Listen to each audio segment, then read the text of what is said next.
আজকের নিবেদন বিশ্বকবি রবীন্দ্রনাথ ঠাকুরের বিখ্যাত গল্প অপরিচিতা।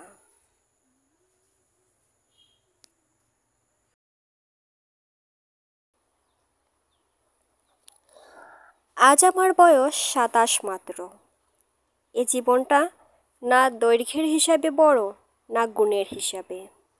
তবু ইহার একটু বিশেষ মূল্য আছে।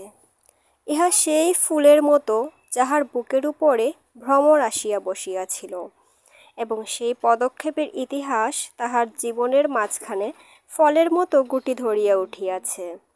সেই ইতিহাসটুকু আকারে ছোট, তাহাকে ছোট করিয়াই লিখিব। ছোটকে যাহারা সামান্য বলিয়া ভুল করেন না, তাহারা ইহার রস বুঝিবেন। কলেজে যতগুলো পরীক্ষা পাশ করিবার সব আমি চুকাইয়াছি। ছেলেবেলায় আমার সুন্দর চেহারা লইয়া পণ্ডিত মশায় আমাকে শিমুল ফুল ও মাকাল ফলের সহিত তুলনা করিয়া বিদ্রূপ করিবার সুযোগ পাইয়াছিলেন। ইহাতে তখন বড় লজ্জা পাইতাম। কিন্তু বয়স হইয়া একথা ভাবিয়াছি, যদি জন্মান্তর থাকে তবে আমার মুখে সুরূপ এবং পণ্ডিত মশাইদের মুখে বিদ্রূপ আবার যেন এমনি করিয়াই প্রকাশ পায়। আমার পিতা এককালে গরিব ছিলেন। ওকালতি করিয়া তিনি প্রচুর টাকা রোজগার করিয়াছেন। ভোগ করিবার সময় নিমেষ মাত্রও পান নাই। মৃত্যুতে তিনি যে হাঁফ ছাড়িলেন, সেই তার প্রথম অবকাশ।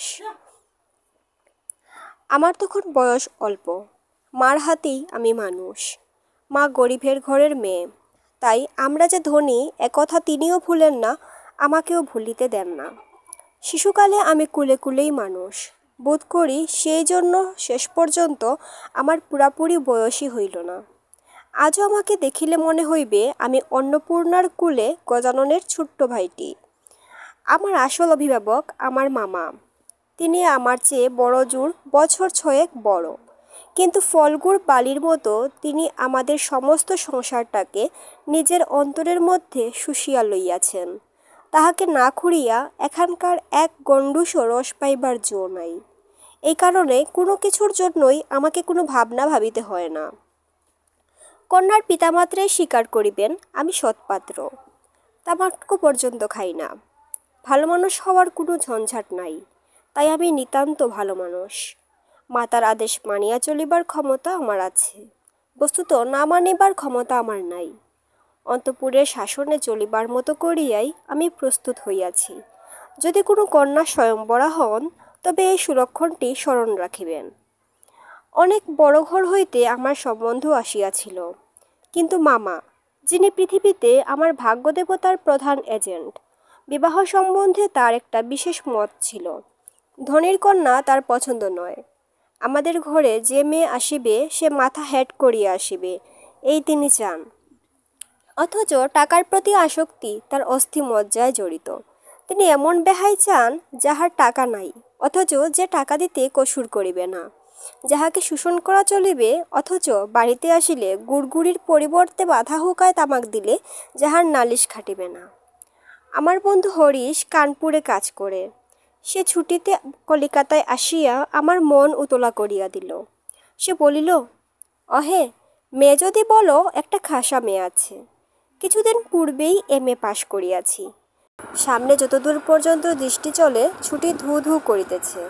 পরীক্ষা নাই, উমেদারি নাই, চাকরি নাই, নিজের বিষয় দেখিবার চিন্তাও নাই, শিক্ষাও নাই, ইচ্ছাও নাই। থাকিবার মধ্যে ভেতরে আছেন মা এবং বাহিরে আছেন মামা। এই অবকাশের মরুভূমির মধ্যে আমার হৃদয় তখন বিশ্বব্যাপী নারীরূপের মরীচিকা দেখিতেছিল। আকাশে তাহার দৃষ্টি, বাতাসে তাহার নিঃশ্বাস, দুর্মর্মরে তাহার গোপন কথা। এমন সময় হরিশ আসিয়া বলিল, মেয়ে যদি বলো তবে। আমার শরীর মন বসন্ত বাতাসে বকুল বনের নবপল্লব রাশির মতো কাঁপিতে কাঁপিতে আলো ছায়া ধুনিতে লাগিল। হরিশ মানুষটা ছিল রসিক। রস দিয়া বর্ণনা করিবার শক্তি তাহার ছিল, আর আমার মন ছিল তৃষার্ত। আমি হরিশকে বলিলাম, একবার মামার কাছে কথাটা পাড়িয়া দেখো।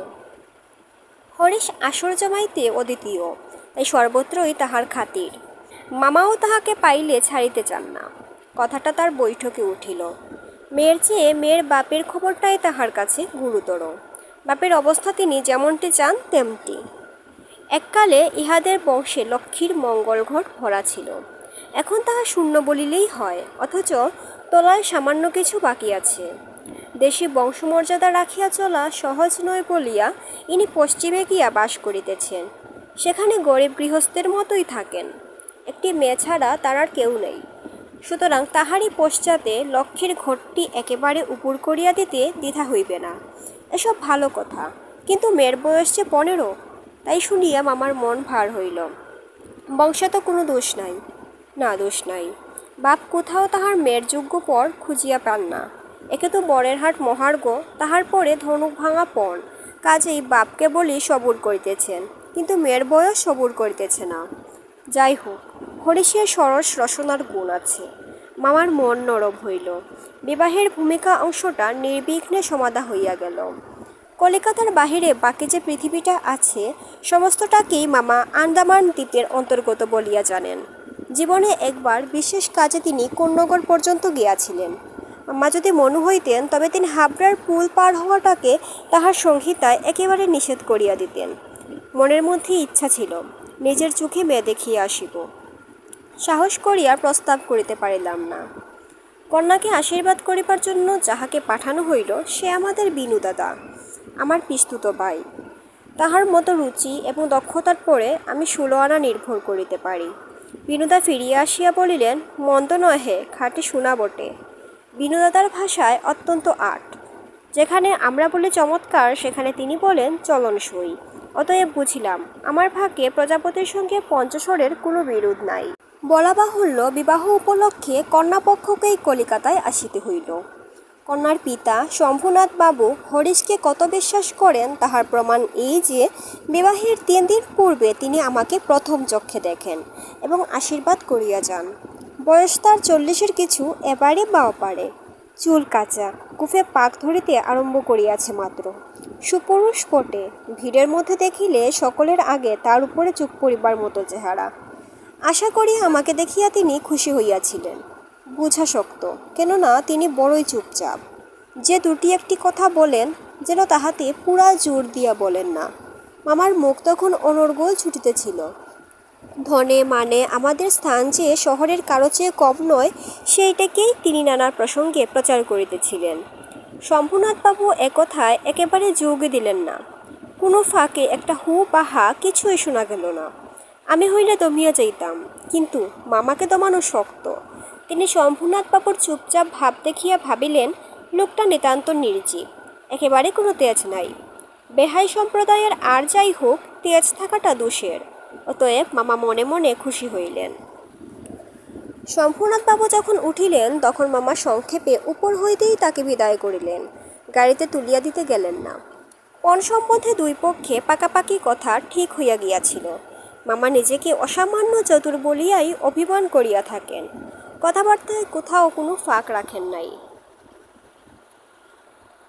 টাকার অঙ্ক তো স্থির ছিলই, তারপরে গহনা কত ভরির এবং সোনা কত দরের হইবে সেও একেবারে বাধাবাধি হইয়া গিয়াছিল। আমি নিজের সমস্ত কথার মধ্যে ছিলাম না, জানিতাম না দেনা পাওনা কি স্থির হইল। মনে জানিতাম এই স্থূল অংশটাও বিবাহের একটা প্রধান অংশ, এবং সে অংশের ভার যার উপরে তিনি এক কড়াও ঠকিবেন না। বস্তুত আশ্চর্য পাকা লোক বলিয়া মামা আমাদের সমস্ত সংসারের প্রধান গর্বের সামগ্রী।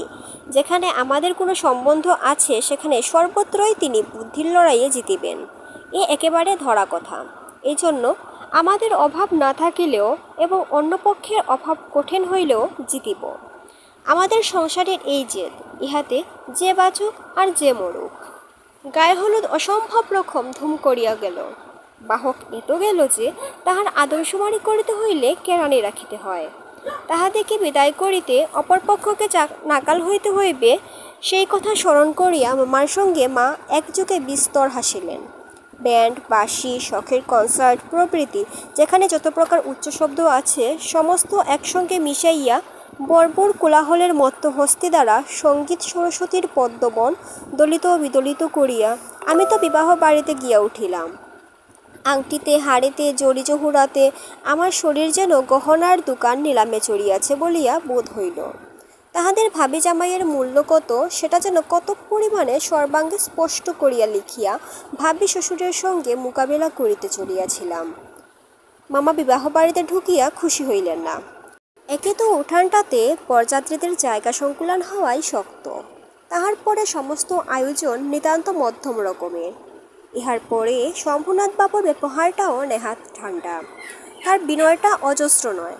মুখে তো কথাই নাই, কোমরে চাদর বাঁধা, গলা ভাঙা, টাক পোড়া, মিশকালো এবং বিপুল শরীর তার একটি উকিল বন্ধু যদি নিয়ত হাত জোর করিয়া মাথা হেলাইয়া নম্রতার স্মিতহাস্যে অগদগত বচনে কনসার্ট পার্টির করতাল বাজিয়ে হইতে শুরু করিয়া বড় কর্তাদের প্রত্যেককে বারবার প্রচুর রূপে অভিযুক্ত করিয়া না দিতেন, তবে গোড়াতেই একটা এসপার ওসপার হইত। আমি সভায় বসিবার কিছুক্ষণ পরেই মামা শম্ভুনাথ বাবুকে পাশের ঘরে ডাকিয়া লইয়া গেলেন। কি কথা হইল জানি না। কিছুক্ষণ পরে শম্ভুনাথ বাবু আমাকে আসিয়া বলিলেন, বাবাজি, একবার এই দিকে আসতে হচ্ছে। ব্যাপারখানা এই, সকলের না হোক কিন্তু কোনো কোনো মানুষের জীবনের একটা কিছু লক্ষ্য থাকে। মামার একমাত্র লক্ষ্য ছিল তিনি কোনো মতেই কারো কাছে ঠকিবেন না। তার ভয় তার বেহাই তাকে গহনায় ফাঁকি দিতে পারেন। বিবাহ কার্য শেষ হইয়া গেলে সে ফাঁকির আর প্রতিকার চলিবে না। বাড়ি ভাড়া, সওগাত, লোকবিদায় প্রভৃতি সম্বন্ধে যেরকম টানাটানির পরিচয় পাওয়া গেছে, তাহাতে মামা ঠিক করিয়াছিলেন দেওয়া থোয়া সম্বন্ধে এই লোকটির শুধু মুখের কথার উপর ভর করা চলিবে না। সেই জন্য বাড়ির শেকড়াকে শুধু সঙ্গে আনিয়াছিলেন। পাশের ঘরে গিয়া দেখিলাম মামা এক তক্তপুষে এবং শেকড়া তাহার দাড়িপাল্লা, কোষ্ঠীপাথর প্রভৃতি লইয়া মেজে বসিয়া আছে। শম্ভুনাথ বাবু আমাকে বলিলেন, তোমার মামা বলিতেছেন বিবাহের কাজ শুরু হইবার আগেই তিনি কনের সমস্ত গহনা যাচাই করিয়া দেখিবেন। ইহাতে তুমি কি বলো? আমি মাথা হেঁট করিয়া চুপ করিয়া রহিলাম। মামা বলিলেন, ও আবার কি বলিবে? আমি যা বলিব তাই হইবে। শম্ভুনাথ বাবু আমার দিকে চাহিয়া কহিলেন, সেই কথা তবে ঠিক, উনি যা বলিবেন তাই হইবে? এ সম্বন্ধে তোমার কিছুই বলিবার নাই? আমি একটু ঘাড় নাড়ার ইঙ্গিতে জানাইলাম, এসব কথায় আমার সম্পূর্ণ অনধিকার। আচ্ছা, তবে বসো, মেয়ের গা হইতে সমস্ত গহনা খুলিয়া আনিতেছি। এই বলিয়া তিনি উঠিলেন। মামা বলিলেন, অনুপম এখানে কি করিবে? ও সভায় গিয়া বসুক। শম্ভুনাথ বলিলেন, না, সভায় নয়, এখানেই বসিতে হইবে। কিছুক্ষণ পরে তিনি একখানা গামছায় বাঁধা গহনা আনিয়া তক্তপোশের উপর মেলিয়া ধরিলেন। সমস্তই তাহার পিতামহীদের আমলের গহনা, হাল ফ্যাশনের সূক্ষ্ম কাজ নয়, যেমন মোটা তেমনি ভারী। সেকড়া গহনা হাতে তুলিয়া লইয়া বলিল, এ আর দেখিব কি, ইহাতে খাদ নাই, এমন সোনা এখনকার দিনে ব্যবহারই হয় না। এই বলিয়া সে মকরমুখা মোটা একখানা বালায় একটু চাপ দিয়া দেখাইল, তাহা বাকিয়া যায়। মামা তখনই তার নোট বইয়ে গহনাগুলোর ফর্দ টুকিয়া লইলেন, পাছে যাহা দেখানো হইল তাহার কোনোটা কম পড়ে। হিসাব করিয়া দেখিলেন গহনা যে পরিমাণ দিবার কথা, এগুলো সংখ্যায়, দরে এবং ভারে তার অনেক বেশি। গহনাগুলোর মধ্যে একজোড়া ইয়াররিং ছিল। শম্ভুনাথ সেইটে শেকড়ার হাতে দিয়া বলিলেন, এইটি একবার পরখ করিয়া দেখো। শেকড়া কহিল, ইহা বিলাতি মাল, ইহাতে সোনার ভাগ সামান্যই আছে। শম্ভুবাবু ইয়াররিং জোড়া মামার হাতে দিয়া বলিলেন, এটা আপনারাই রাখিয়া দিন। মামা সেটা হাতে লইয়া দেখিলেন এই ইয়াররিং দিয়াই কন্যাকে তাহারা আশীর্বাদ করিয়াছিলেন। আমার মুখ লাল হইয়া উঠিল। দরিদ্র তাহাকে ঠকাইতে চাহিবে, কিন্তু তিনি ঠকিবেন না, এই আনন্দ সম্ভোগ হইতে বঞ্চিত হইলেন এবং তাহার উপরে কিছু উপরি পাওনাও জুটিল। অত্যন্ত মুখ ভার করিয়া বলিলেন, অনুপম, যাও, তুমি সভায় গিয়া বসোগে। শম্ভুনাথবাবু বলিলেন, না, এখন সভায় বসিতে হইবে না, চলুন আগে আপনাদের খাওয়াইয়া দেই। মামা বলিলেন, সে কি কথা, লগ্ন? শম্ভুনাথবাবু বলিলেন, সেজন্য কিছু ভাবিবেন না, এখন উঠুন। লোকটি নেহাত ভালো মানুষ ধরনের, কিন্তু ভেতরে বেশ একটু জোর আছে বলিয়া বোধ হইল। মামাকে উঠিতে হইল। বরযাত্রীদেরও আহার হইয়া গেল। আয়োজনের আড়ম্বর ছিল না, কিন্তু রান্না ভালো এবং সমস্ত বেশ পরিষ্কার পরিচ্ছন্ন বলিয়া সকলেরই তৃপ্তি হইল।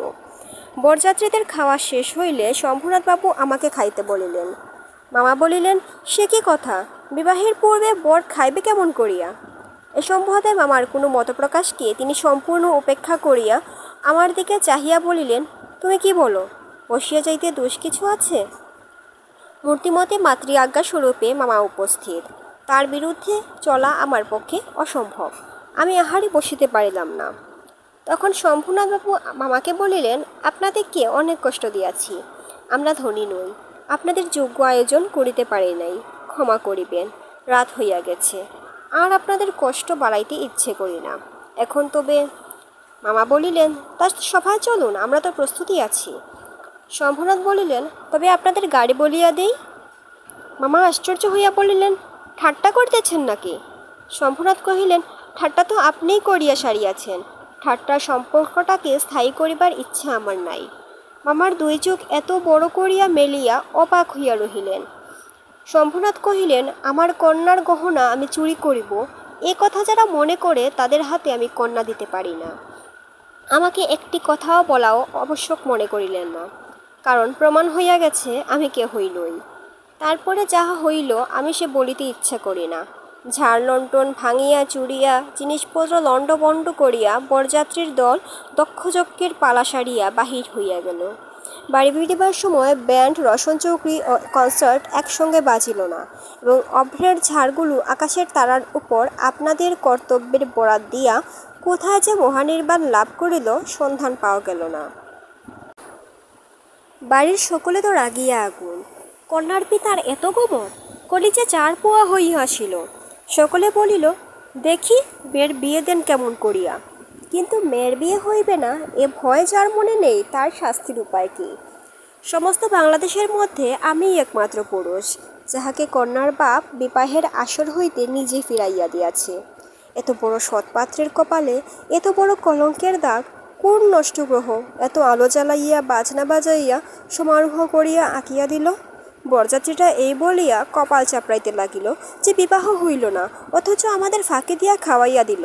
পাকযন্ত্রটাকে সমস্ত অন্নশুদ্ধ সেখানে টান মারিয়া ফেলিয়া দিয়া আসিতে পারিলে তবে আফসোস মিটিত। বিবাহের চুক্তিভঙ্গ ও মানহানির দাবিতে নালিশ করিব বলিয়া মামা অত্যন্ত গোল করিয়া বেড়াইতে লাগিলেন। হিতৈষীরা বুঝাইয়া দিল, তাহা হইলে তামাশার যেটুকু বাকি আছে তাহা পুরা হইবে। বলা বাহুল্য, আমিও খুব রাগিয়াছিলাম। কোনো গতিকে শম্ভুনাথ বিষম জব্দ হইয়া আমাদের পায়ে ধরিয়া আসিয়া পড়েন। গুফের রেখায় তা দিতে দিতে যেটুকু বাকি আছে তাহা পুরা হইবে। কিন্তু এই আক্রোশের কালো রঙের স্রোতের পাশাপাশি আরও একটা স্রোত বহিতেছিল, যেটার রং একেবারেই কালো নয়। সমস্ত মন যে সেই অপরিচিতার পানে ছুটিয়া গিয়াছিল। এখনও যে তাহাকে কিছুতেই টানিয়া ফিরাইতে পারি না। দেয়ালটুকুর আড়ালে রহিয়া গেল সে। কপালে তার চন্দন আঁকা, গায়ে তার লাল শাড়ি, মুখে তার লজ্জার রক্তিমা। হৃদয়ের ভিতরে কি যে তা কেমন করিয়া বলিব। আমার কল্পলোকের কল্পলতাটি বসন্তের সমস্ত ফুলের ভার আমাকে নিবেদন করিয়া দিবার জন্য নত হইয়া পড়িয়াছিল। হাওয়া আসে, গন্ধ পাই, পাতার শব্দ শুনি, কেবল আর একটি মাত্র পা ফেলার অপেক্ষা। এমন সময় সেই এক পদক্ষেপের দূরত্বটুকু এক মুহূর্তে অসীম হইয়া উঠিল। এতদিন যে প্রতি সন্ধ্যায় আমি বিনুদার বাড়ি গিয়া তাহাকে অস্থির করিয়া তুলিয়াছিলাম, বিনুদার বর্ণনার ভাষা অত্যন্ত সংকীর্ণ বলিয়াই তার প্রত্যেক কথাটি স্ফুলিঙ্গের মতো আমার মনের মাঝখানে আগুন জ্বালিয়া দিয়াছিল। বুঝিয়াছিলাম মেয়েটির রূপ বড় আশ্চর্য, কিন্তু না দেখিলাম তাহাকে চোখে, না দেখিলাম তার ছবি। সমস্তই অস্পষ্ট হইয়া রহিল। বাহিরে তো সে ধরা দিলই না, তাহাকে মনেও আনিতে পারিলাম না। এই জন্য মন সেদিনকার সেই বিবাহসভার দেয়ালটার বাহিরে ভূতের মতো দীর্ঘ নিঃশ্বাস ফেলিয়া বেড়াইতে লাগিল। হরিশের কাছে শুনিয়াছি মেয়েটিকে আমার ফটোগ্রাফ দেখানো হইয়াছিল। পছন্দ করিয়াছে বই কি, না করিবার তো কোনো কারণ নাই। আমার মন বলে সে ছবি তার কোনো একটি বাক্সে লুকানো আছে। একলা ঘরে দরজা বন্ধ করিয়া এক এক দিন নিরালা দুপুরবেলায় সে কি সেটি খুলিয়া দেখে না? যখন ঝুঁকিয়া পড়িয়া দেখে, তখন ছবিটির উপরে কি তার মুখের 2 ধার দিয়া এলোচুল আসিয়া পড়ে না? হঠাৎ বাহিরে কারো পায়ের শব্দ পাইলে সে কি তাড়াতাড়ি তার সুগন্ধ আঁচলের মধ্যে ছবিটিকে লুকাইয়া ফেলে না? দিন যায়, 1 বৎসর গেল। মামা তো লজ্জায় বিবাহ সম্বন্ধের কথা তুলিতেই পারেন না। মার ইচ্ছা ছিল আমার অপমানের কথা যখন সমাজের লোক ভুলিয়া যাইবে তখন বিবাহের চেষ্টা দেখিবেন। এদিকে আমি শুনিলাম সে মেয়ের নাকি ভালো পাত্র জুটিয়াছিল, কিন্তু সে পণ করিয়াছে বিবাহ করিবে না। শুনিয়া আমার মন পুলকের আবেশে ভরিয়া গেল। আমি কল্পনা দেখিতে লাগিলাম সে ভালো করিয়া খায় না, সন্ধ্যা হইয়া আসে, সে চুল বাঁধিতে ভুলিয়া যায়। তার বাপ তার মুখের পানে চান আর ভাবেন, আমার মেয়ে দিনে দিনে এমন হইয়া যাইতেছে কেন। হঠাৎ কোনোদিন তার ঘরে আসিয়া দেখেন মেয়ের দুই চোখে জল ভরা। জিজ্ঞাসা করেন, মা, তোর কি হইয়াছে, বল আমাকে। মেয়ে তাড়াতাড়ি চোখের জল মুছিয়া বলে, কই, কিছুই তো হয়নি বাবা। বাপের এক মেয়ে, যে বড় আদরের মেয়ে। যখন অনাবৃষ্টির দিনের ফুলের কুড়িটির মতো মেয়ে একেবারে বিমর্ষ হইয়া পড়িয়াছে, তখন বাপের প্রাণে আর সহিল না। তখন অভিমান ভাসাইয়া দিয়া তিনি ছুটিয়া আসিলেন আমাদের দ্বারে।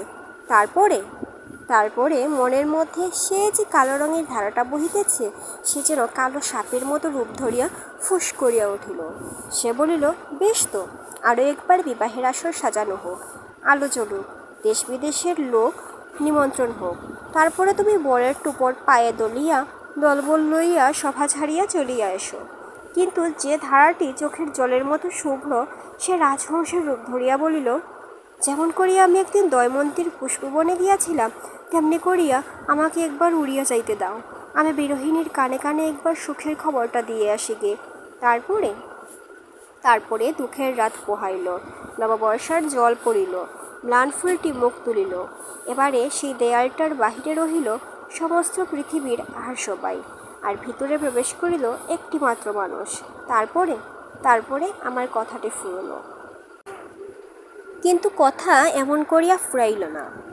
যেখানে আসিয়া তাহা অফুরান হইয়াছে, সেখানকার বিবরণ একটুখানি বলিয়া আমার এ লেখা শেষ করিয়া দিই। মাকে লইয়া তীর্থে চলিয়াছিলাম। আমার উপরেই ভার ছিল, কারণ মামা এবারেও হাবড়ার পুল পার হন নাই। রেলগাড়িতে ঘুমাইতেছিলাম। ঝাঁকানি খাইতে খাইতে মাথার মধ্যে নানা প্রকার এলোমেলো স্বপ্নের ঝুমঝুমি বাজিতেছিল। হঠাৎ একটা কোন স্টেশনে জাগিয়ে উঠিলাম। আলোতে অন্ধকারে মেশা সেও এক স্বপ্ন। কেবল আকাশের তারাগুলি চিরপরিচিত, আর সবই অজানা অস্পষ্ট। স্টেশনের দ্বীপ কয়টা খাড়া হইয়া দাঁড়াইয়া আলো ধরিয়া এই পৃথিবীটা যে কত অচেনা, এবং যাহা চারিদিকে তাহা যে কতই বহু দূরে, তাহাই দেখাইয়া দিতেছে। গাড়ির মধ্যে মা ঘুমাইতেছেন। আলোর নিচে সবুজ পর্দা টানা। তোরঙ্গ, বাক্স, জিনিসপত্র সমস্তই কে কার ঘাড়ে এলোমেলো হইয়া রহিয়াছে। তাহারা যেন স্বপ্নলোকের উলট পালট আসবাব। সবুজ প্রদেশের মিটমিটে আলোতে থাকা এবং না থাকার মাঝখানে কেমন একরকম হইয়া পড়িয়া আছে। এমন সময়ে সেই অদ্ভুত পৃথিবীর অদ্ভুত রাত্রে কে বলিয়া উঠিল, শিগগির চলে আয়, এই গাড়িতে জায়গা আছে। মনে হইল যেন গান শুনিলাম। বাঙালি মেয়ের গলায় বাংলা কথা যে কী মধুর, তাহা এমনি করিয়া অসময়ে অজায়গায় আচমকা শুনিলে তবে সম্পূর্ণ বুঝিতে পারা যায়। কিন্তু এই গলাটিকে কেবলমাত্র মেয়ের গলা বলিয়া একটা শ্রেণীভুক্ত করিয়া দেওয়া চলে না। এ কেবল একটি মানুষের গলা, শুনিলেই মন বলিয়া ওঠে, এমন তো আর শুনি নাই। চিরকাল গলার স্বর আমার কাছে বড় সত্য। রূপ জিনিসটি বড় কম নয়, কিন্তু মানুষের মধ্যে যাহা অন্তরতম এবং অনির্বচনীয়, আমার মনে হয় কণ্ঠস্বর যেন তারই চেহারা। আমি তাড়াতাড়ি গাড়ির জানালা খুলিয়া বাহিরে মুখ বাড়াইয়া দিলাম। কিছুই দেখিলাম না। প্ল্যাটফর্মের অন্ধকারে দাঁড়াইয়া গার্ড তাহার এক চক্ষু লণ্ঠন নাড়িয়া দিল। গাড়ি চলিল। আমি জানালার কাছে বসিয়া রহিলাম। আমার চোখের সামনে কোনো মূর্তি ছিল না, কিন্তু হৃদয়ের মধ্যে আমি একটি হৃদয়ের রূপ দেখিতে লাগিলাম। সে যেন এই তারাময় রাত্রির মতো আবৃত করিয়া ধরে, কিন্তু তাহাকে ধরিতে পারা যায় না।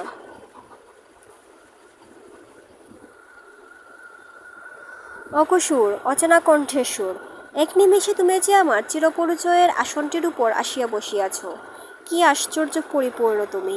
চঞ্চল কালের ক্ষুব্ধ হৃদয়ের উপরে ফুলটির মতো ফুটিয়াছে, অথচ তার ঢেউ লাখিয়া একটি পাপড়িও টলে নাই। অপরিমেয় কোমলতায় এতটুকু দাগ পড়ে নাই। গাড়ি লোহার মৃদঙ্গে তাল দিতে দিতে চলিল। আমি মনের মধ্যে গান শুনিতে শুনিতে চলিলাম। তাহার একটি মাত্র ধোঁয়া। গাড়িতে জায়গা আছে। আছে কি জায়গা, আছে কি জায়গা যে পাওয়া যায় না, কেউ যে কাকেও চেনে না, অথচ সেই না চেনাটুকু যে কুয়াশা মাত্র, সে যে মায়া, সেটা ছিন্ন হইলেই যে চেনার আর অন্ত নাই। ওগো সুধাময় সুর, যে হৃদয়ের অপরূপ রূপ, তুমি সেই কি আমার চিরকালের চেনা নয়? জায়গা আছে, আছে, শীঘ্র আসিতে ডাকিয়াছ, শীঘ্রই আসিয়াছি, এক নিমেষও দেরি করি নাই। রাত্রে ভালো করিয়া ঘুম হইল না। প্রায় প্রতি স্টেশনেই একবার করিয়া মুখ বাড়াইয়া দেখিলাম। ভয় হইতে লাগিল, যাহাকে দেখা হইল না সে পাছে রাত্রেই নামিয়া যায়। পরদিন সকালে একটা বড় স্টেশনে গাড়ি বদল করিতে হইবে। আমাদের ফার্স্ট ক্লাসের টিকিট। মনে আশা ছিল ভিড় হইবে না। নামিয়া দেখি প্ল্যাটফর্মে সাহেবদের আরদালি দল আসবাবপত্র লইয়া গাড়ির জন্য অপেক্ষা করিতেছে। কোনো এক ফৌজের বড় জেনারেল সাহেব ভ্রমণে বাহির হইয়াছেন। 2-3 মিনিট পরেই গাড়ি আসিল। বুঝিলাম ফার্স্ট ক্লাসের আশা ত্যাগ করিতে হইবে। মাকে লইয়া কোন গাড়িতে উঠি সে এক বিষম ভাবনায় পড়িলাম। সব গাড়িতেই ভিড়। দাঁড়ে দাঁড়ে উকি মারিয়া বেড়াইতে লাগিলাম।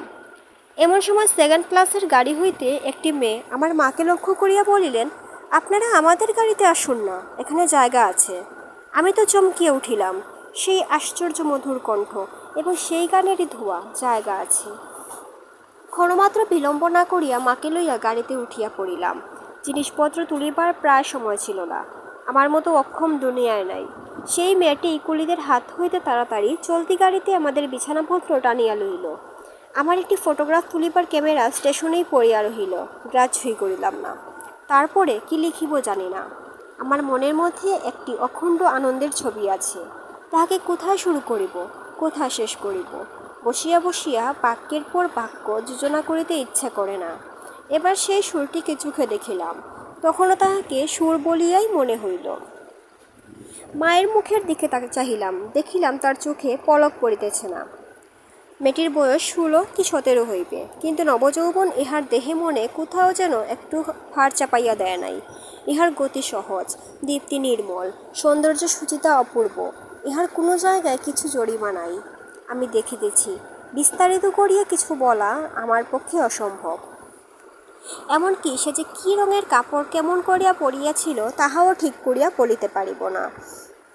এটা খুব সত্য যে তার বেশভূষায় এমন কিছুই ছিল না যেটা তাহাকে ছাড়াইয়া বিশেষ করিয়া চোখে পড়িতে পারে। সে নিজের চারিদিকের সকলের চেয়ে অধিক রজনীগন্ধার শুভ্র মঞ্জুরির মতো সরল বৃন্তটির উপরে দাঁড়াইয়া যে গাছে ফুটিয়াছে সে গাছকে সে একেবারে অতিক্রম করিয়া উঠিয়াছে।